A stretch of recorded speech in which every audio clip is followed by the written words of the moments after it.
Untuk selanjutnya, poin B, fungsi sasaran dan kendala dalam program linier.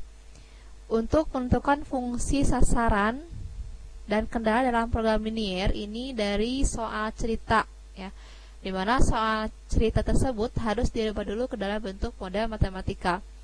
Nah, model matematika ini terdiri dari dua bagian. Yang pertama ada yang namanya bagian kendala, itu bentuknya berupa pertidaksamaan, ya, yang mana membentuk pertidaksamaan dari soal cerita.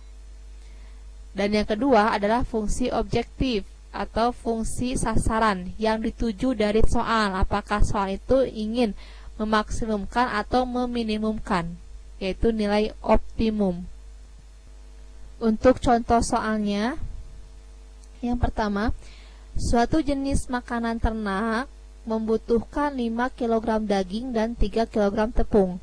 Makanan ternak jenis lain membutuhkan 6 kg daging dan 8 kg tepung. Jika tersedia daging 60 kg dan tepung 48 kg, sedangkan bahan yang lain cukup tersedia, maka gambarlah daerah penyelesaian sistem pertidaksamaan liniernya. Nah, ini adalah soal cerita dari soal program linier. Dari soal cerita ini kita harus merubah ke dalam bentuk model matematika. Model matematika itu harus ada pemisalan dulu. Nah, jawab ya. Kita harus memisahkan. Yang pertama bisa dimisahkan dengan X, yang kedua dimisahkan dengan Y. Yang dimisahkan itu adalah jenisnya, ya. Karena di sini adalah jenis makanan, di sini sudah ada keterangan di soal ada jenis makanan. Jenisnya yaitu daging dan tepung. Maka untuk X kita misalkan banyak makanan ternak jenis pertama, ya, dan Y adalah banyaknya makanan ternak jenis kedua. Jadi ini jenis makanan, ya, yang dibedakannya jenis makanan, bukan daging dan tepungnya, tapi jenis makanan ternak pertama dan makanan ternak kedua. Maka untuk penyelesaiannya kita buatkan tabel. Tadi untuk jenis makanan ternak pertama, ya, jenis makanan ternak pertama kita misalkan dengan X, dan makanan jenis ternak kedua ini keterangannya ada makanan ternak jenis lain, itu kita misalkan dengan Y. Dan kolom ketiganya yaitu persediaan. Nah, jenis makanannya yang pertama itu daging, yang kedua tepung.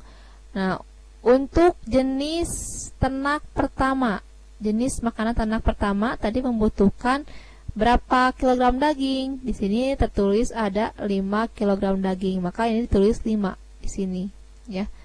5 kilogram daging. Kemudian masih jenis ternak yang pertama juga membutuhkan berapa kilogram tepung? Di sini ada tertulis 3 kilogram tepung, berarti di sini tulis 3. Kemudian untuk jenis ternak kedua butuh berapa daging? Di sini tertulis di soal ada 6 kg daging, maka tulis di sini 6. Yang kedua, ada berapa tepung yang dibutuhkan untuk ternak kedua? Di sini di soalnya ada 8 kg tepung untuk ternak yang kedua, maka ditulis juga di sini 8. Sedangkan persediaan yang tersedianya ini, ya, yang tersedianya daging berapa? Ada 60, berarti di sini tulis 60, ya. Kemudian tepung berapa? Tersedia semuanya. Di sini tulis di soal 48. Di sini 48.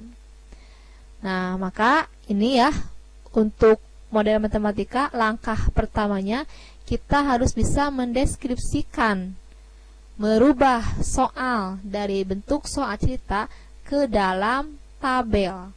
Kalau kalian sudah menentukan tabelnya, maka akan lebih mudah untuk menentukan pertidaksamaannya. Nah, sehingga dari tabel ini pertidaksamaan liniernya menjadi ini, ya, 5X tambah 6Y kurang dari sama dengan 60. Kenapa kurang dari sama dengan? Kenapa tidak lebih dari sama dengan? Karena di sini tersedia, jika tersedia daging 60 dan tepung 48. Kalau tersedia berarti tidak boleh lebih. Artinya kurang dari sama dengan. Kemudian untuk pertidaksamaan keduanya, ini X-nya 3 ya, 3X tambah 8Y kurang dari sama dengan 48. X lebih dari 0, Y lebih dari sama dengan 0. Untuk selanjutnya, dari dua buah garis tadi ya, yang pertama 5X tambah 6Y sama dengan 60, kita namai ini adalah garis G. Yang kedua 3X tambah 8Y sama dengan 48, kita namai ini adalah garis H. Selanjutnya, karena tujuannya kita akan menggambar atau melukis sistem pertidaksamaan linier, untuk penggambar berarti harus dicari titik potong dari dua buah sumbu, baik sumbu X maupun sumbu Y. Maka untuk titik potongnya, kalau X-nya 0 ya, untuk persamaan garis pertama, kalau X-nya 0, Y-nya berapa? Untuk cara cepatnya kita cari saja X-nya. Didapat 6Y sama dengan 60. Y sama dengan 60 bagi 6, hasilnya 10. Maka koordinat pertama itu 0,10. Untuk titik yang kedua, itu Y-nya 0 ya, Y-nya 0, X-nya berapa? Maka kita untuk cara mudahnya kita substitusikan Y-nya 0, 0 kali 6 hasilnya 0, maka kita cari saja Y-nya. Didapat 5X sama dengan 60, maka X sama dengan 60 bagi 5, hasilnya adalah 12. Maka titik yang kedua adalah 12,0. Inilah koordinat yang akan dipakai untuk melukis garis G. Untuk garis H, titiknya, titik potong di dua buah sumbu, baik sumbu X maupun sumbu Y. Kalau X-nya 0, Y-nya berapa? Ini, untuk cara mudahnya, cari saja X-nya. Didapat 8Y sama dengan 48, maka Y sama dengan 48 dibagi 8, hasilnya adalah 6. Titik yang pertamanya 0,6 untuk garis H. Kemudian selanjutnya, untuk Y-nya sama dengan 0, maka cara mudahnya kita coret saja Y-nya ya. Didapat 3X sama dengan 48, maka X sama dengan 48 dibagi 3, hasilnya adalah 16. Maka titik yang kedua untuk garis H itu 16,0. Sehingga titik yang akan dibuat untuk garis H yaitu 0,6 dan 16,0. Untuk selanjutnya kita gunakan titik uji. Titik uji ini bisa titik sembarang ya, titiknya bebas mau berapapun. Nah, untuk mempercepat penyelesaian, kita ambil titiknya itu 0,0. Kita substitusikan kedua buah persamaan garis tersebut. Yang pertama 5X tambah 6Y kurang dari sama dengan 60. Yang kedua 3X tambah 8Y kurang dari sama dengan 48. Tujuan dari titik uji ini, kita ingin mencari pernyataan apakah 0,0 ini masuk ke daerah himpunan penyelesaian atau tidak. Kalau masuk daerah HP, berarti kita cari pernyataan yang benar. Kalau tidak masuk daerah HP, berarti kita cari pernyataan yang salah. Kita substitusikan. Substitusi X-nya dengan 0, Y-nya dengan 0. Persamaan G, persamaan H pun begitu. Substitusikan X-nya dengan 0, Y-nya juga dengan 0.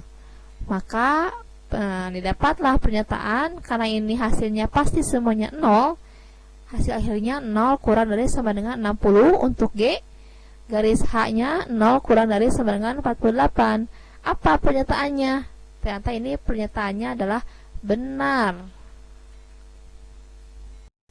Untuk selanjutnya kita akan membuat gambar dari persamaan ya, persamaan garis tadi. Di sini pada slide ini ditampilkan kembali semua titik potong dari kedua buah garis ini. Yang pertama garis G, titik potongnya tadi ini ya, pada slide sebelumnya. Garis H, persamaan garisnya ini, titik potongnya ini. Kemudian titik ujinya di kedua buah pertidaksamaan ini di sini ditampilkan kembali. Tujuannya untuk mempermudah dalam pembuatan gambar. Jadi dibuat dalam satu slide. Nah, di sini kita buat gambar bidang kartesius dulu. Ini yang tegak ini atau yang vertikal ini adalah sumbu Y. Nah, yang horizontal atau yang mendatar ini adalah sumbu X. Kita tulis dulu, namai ini sumbu X, kemudian ini sumbu Y. Kemudian titik pusatnya adalah O atau 0. Langkah selanjutnya kita buat titik dulu untuk garis G ya, 5X tambah 6Y sama dengan 60. Yang pertama ini X-nya 0, Y-nya 10, maka titik potongnya 0,10. Kita tandai dulu ya. Untuk Y di sini 10. Kemudian nama titiknya ini 0,10. Untuk titik yang kedua masih di garis G ini 12,0. Artinya X-nya 12, X-nya 12 ya. Y-nya 0, Y-nya 0, maka ini titiknya di sini. Kalau sudah ya, ini namanya dulu. Kalau sudah, kita tarik garis dari 0,10 ke 12,0. Tarik garis lurus. Kita namai garis ini adalah garis G. Selanjutnya, untuk persamaan garis yang kedua, garis H, 3X tambah 8Y sama dengan 48. Untuk titik yang pertama adalah 0,6, artinya X-nya 0, Y-nya 6. X-nya 0, Y-nya 6 di sini ya. Oke, kita namai 0,6. Titik yang kedua untuk garis H di sini 16,0, artinya X-nya 16, Y-nya 0. X-nya di sini 16 ya. Kemudian Y-nya 0, maka titiknya di sini ditandai. Nah, kalau sudah selesai, kita tarik garis untuk garis H. Koordinatnya 0,6 dan 16,0. Kita namai ini adalah garis H. Untuk selanjutnya, nah, kita masuk ke titik uji. Titik uji di sini didapat tadi pada slide sebelumnya. Untuk garis G ini ya 5X tambah 6Y kurang dari sama dengan 60, ini pernyataannya benar. 0 kurang dari sama dengan 60 ini benar. Nah, untuk menentukan daerah himpunan penyelesaian, pada slide sebelumnya sudah dijelaskan bahwa untuk yang diarsir itu bisa daerah yang benar atau daerah yang salah, asalkan harus dinamai dulu mana daerah HP-nya. Kalau di soal tidak ada keterangan daerah HP, maka yang diarsirlah dan daerah HP-nya. Nah, untuk kasus seperti ini, karena ini gabungan dari dua buah persamaan garis, supaya kalian tidak bingung dan pusing untuk menentukan daerah HP, maka kita akan membuat gambar ini. Daerah HP-nya adalah daerah yang bersih, artinya daerah HP-nya adalah daerah yang tidak diarsir. Nanti akan dikasih keterangan daerah HP atau daerah himpunan penyelesaian. Nah, pernyataannya untuk garis pertama ini 0 kurang dari sama dengan 60, ini pernyataannya benar. Berarti 0,0 di sini ini masuk daerah HP. Karena yang diarsirnya adalah daerah yang salah untuk garis G ya. Garis G yang ini ya, 0,10 sampai ini 12,0, ini garis G.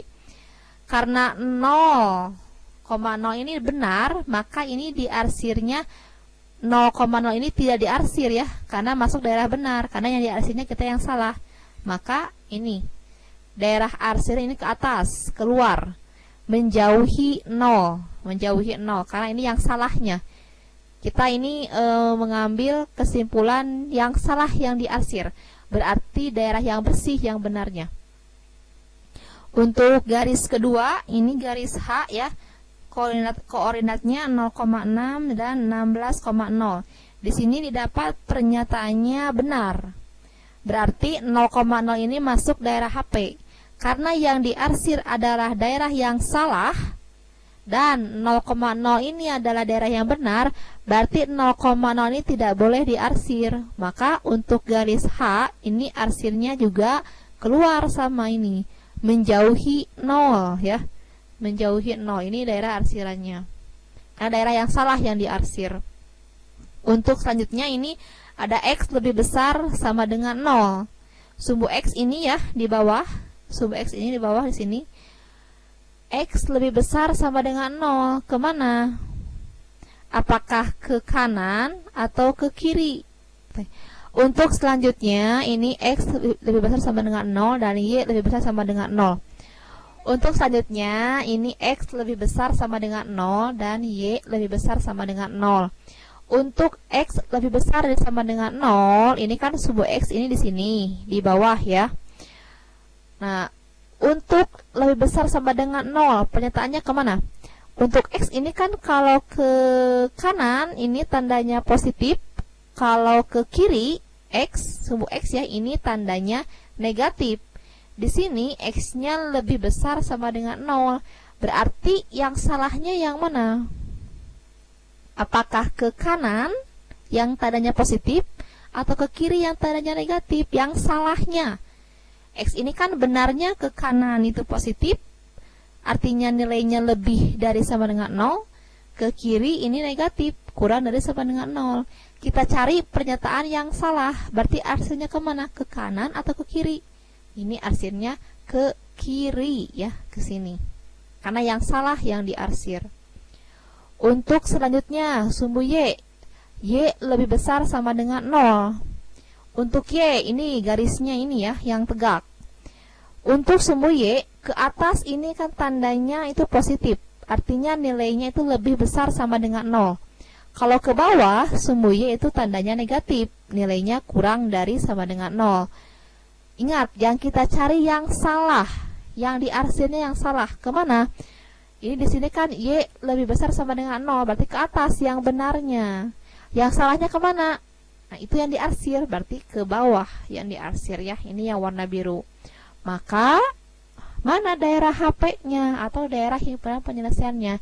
Ingat, pada perjanjian tadi, yang salah yang diarsir, berarti yang benar yang daerah HP. Maka, nah yang warna putih ini, yang bersih, ini adalah daerah HP. Contoh soal yang kedua, ini soalnya ya. Seorang pedagang mainan ingin membeli mainan untuk persediaan di tokonya maksimum 100 paket. Mainan yang akan dibeli adalah jenis A dengan harga Rp6.000 per paket dan jenis B Rp8.000 per paket. Uang yang tersedia untuk modal adalah Rp720.000. Jika keuntungan mainan jenis A Rp2.000 per paket dan mainan jenis B Rp1.500 per paket, maka tentukanlah model matematikanya agar keuntungannya maksimum. Ini soalnya soal cerita ya. Penyelesaiannya pada slide ini ya, jawab pada slide ini ditampilkan kembali soal pada slide sebelumnya supaya mempermudah untuk merubah dari soal cerita ke dalam model matematika yang diinginkan. Langkah pertama kita misalkan dulu. Di sini yang dimisalkan adalah banyaknya mainan jenis A ya. Nah, biasanya di sini untuk dimisalkan ini tuh yang B-nya, yang Y banyaknya mainan jenis B. Yang dimisalkan di sini kalian lihat dari soal cerita ya. Dari soal cerita terlihat pedagang mainan ingin membeli mainan untuk persediaan di tokonya maksimum 100 paket. Maksimum 100 paket ini adalah jenis mainan. Banyaknya mainan ya. Banyaknya mainan yang mana? Ada dua jenis, ada jenis A dan jenis B. Maka yang dimisalkan itu adalah banyaknya mainan jenis A dan banyaknya mainan jenis B. Selanjutnya kita buat tabel.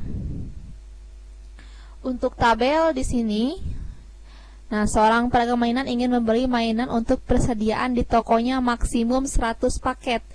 Di sini ada pedagang mainan ingin menyediakan jenis mainannya maksimal 100. Jenis mainan apa? Yaitu jenis mainan A dan jenis mainan B. Di sini yang dimisalkan adalah X dan Y. Kemudian untuk tabel selanjutnya adalah paket mainan ya. Di sini ada 100 paket. Ini maksimumnya adalah 100, berarti jenis A-nya 1, jenis B-nya 1. Kemudian Mainan yang akan dibeli adalah jenis A dengan harga 6.000 per paket dan jenis B harganya Rp8.000 per paket. Harga mainan ya. Di sini untuk tabel selanjutnya, untuk baris selanjutnya adalah harga mainan. Harga mainan untuk jenis A di sini diisikan 6.000. Kemudian harga mainan jenis B-nya 8.000. Uang yang tersedia untuk modal adalah Rp720.000. Berarti di sini dituliskan ya, tersedianya Rp720.000 dimasukkan ke dalam tabel. Kemudian di sini ada tambahan, jika keuntungan mainan jenis A Rp2.000 dan mainan jenis B Rp1.500. Berarti di sini untuk baris selanjutnya adalah keuntungan. Keuntungan untuk jenis A 2.000, untuk jenis B 1.500. Nah, inilah tabelnya dari soal cerita ke dalam bentuk tabel. Nah, langkah awal di sini kalian harus bisa merubah dari soal cerita ke dalam bentuk tabel. Karena untuk langkah selanjutnya ini cukup mudah ya, tinggal merubah dari tabel ini ke dalam bentuk model matematika. Nah, biasanya itu kesulitan di dalam merubah dari soal cerita ke dalam bentuk tabel. Kata kuncinya, mudahnya dari soal cerita kalian lihat saja dari kalimat awal biasanya. Yang dimisalkan itu dari kalimat awal. Di sini kan kalimat awalnya, di sini ya, seorang pedagang mainan ingin membeli mainan untuk persediaan di tokonya maksimum 100 paket. Berarti yang dimisalkan, yang 100 paket ini apa? Jenis mainan. Banyaknya mainan jenis A dan jenis B. Itu yang langkah awal itu harus dimisalkan dulu. Untuk selanjutnya lihat kalimat yang berikutnya. Di sini ada harga. Harganya ya, harga mainan A dan harga mainan B. Ini tersedianya totalnya segini. Kemudian lihat juga keuntungannya ya. Untuk selanjutnya, maka model matematikanya adalah ini ya. Ada bagian kendala. Bagian kendala itu bagian yang merubah dari bentuk soal tadi ya, menjadi bentuk pertidaksamaan, sistem pertidaksamaan linear. Bagian kendalanya tadi X-nya 1, Y-nya 1 ya. Selanjutnya ini ada 6.000 dan 8.000. 6.000X tambah 8.000Y. Tadi kan hanya tersedia 720.000 ya. Berarti di sini pertidaksamanya kurang dari sama dengan. Ini pun begitu. Tadi yang tersedianya hanya 100 paket. Berarti ini tandanya pertidaksamaan kurang dari sama dengan. Ini pun begitu. Tadi tersedianya hanya 720.000. Maka ini tandanya kurang dari sama dengan. Ya, ini X dan Y-nya pasti lebih besar sama dengan 0. Nah, fungsi objektifnya itu keuntungannya. Fungsi objektif di sini adalah fungsi sasaran, fungsi tujuan. Di sini akan memaksimumkan keuntungan. Maka fungsi objektifnya itu 2000x ya, f x, y sama dengan 2000x tambah 1500y. Ini fungsi tujuannya. Jadi ini fungsi kendalanya, bentuk pertidaksamaan linearnya. Ini fungsi sasarannya. Jika disederhanakan, ini bentuknya ya. Ini untuk yang pertama yang tetap ditulis kembali. Untuk yang kedua 6.000, 8.000 dan 720.000 ini disederhanakan dibagi dengan 2.000. Hasilnya ini 6.000 bagi 2.003, 8.000 dibagi 2.004, 720.000 bagi 2.360. Bentuk sederhananya ini. Ini tulis kembali, fungsi objektifnya pun ditulis kembali. Sekian, terima kasih. Wassalamualaikum warahmatullahi wabarakatuh.